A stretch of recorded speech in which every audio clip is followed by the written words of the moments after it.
યુદ્ધ હાલ તુરંત તો ચીનના પ્રયાસોથી અટકી ગયું છે. શાહબાઝ શરીફનું ટ્વિટર એકાઉન્ટ અને એનો એડિટ હિસ્ટ્રી એની ગવાહી આપે છે કે આ સીઝ ફાયરમાં પાકિસ્તાનની કોઈ ભૂમિકા નથી.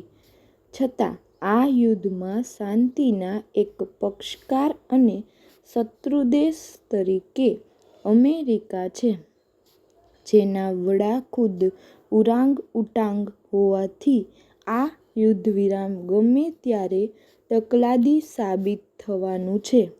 આ જે અખાતી યુદ્ધ છે તે ખરેખર તો સમયરેખા પર યુક્રેન યુદ્ધનું અનુગામી છે ને વેનેઝુએલા પરના અમેરિકા પરના હુમલાના અનુગામી આક્રમણ તરીકે ચીનનો તાઇવાન પરનો હુમલો આકાર લેશે.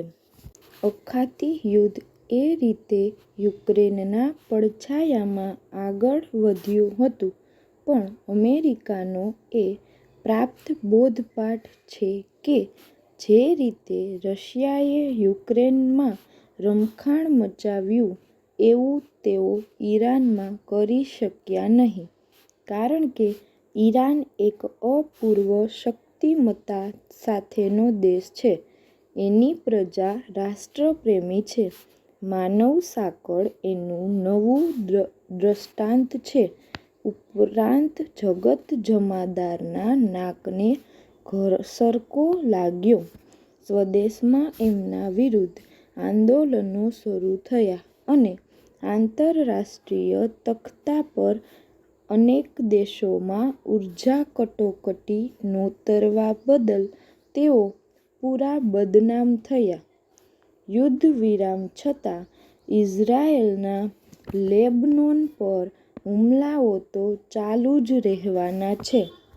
પેરેગ્રાફ: અમેરિકન ઇતિહાસમાં ડોનાલ્ડ ટ્રમ્પ જેવા અધીરા, અપરિપક્વ અને વેપારી રાષ્ટ્રપ્રમુખ ભાગ્યે જ જોવા મળ્યા હશે.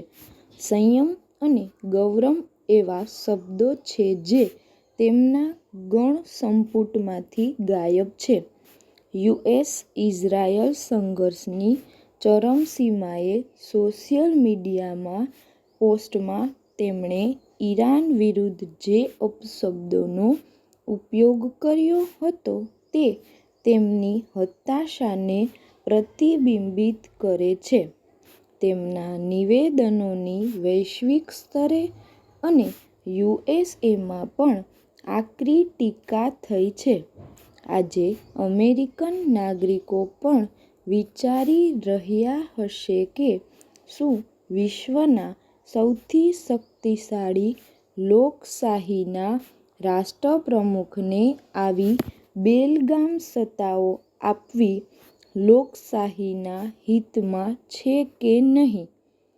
ટ્રમ્પ દ્વારા હોર્મુઝ સ્ટ્રેટ અંગે તેહરાનને અપશબ્દો અને ધાર્મિક સંદર્ભોથી ભરેલી ચેતવણી એક આગેવજન્ય ઉશ્કેરણીથી વધુ કંઈ નથી.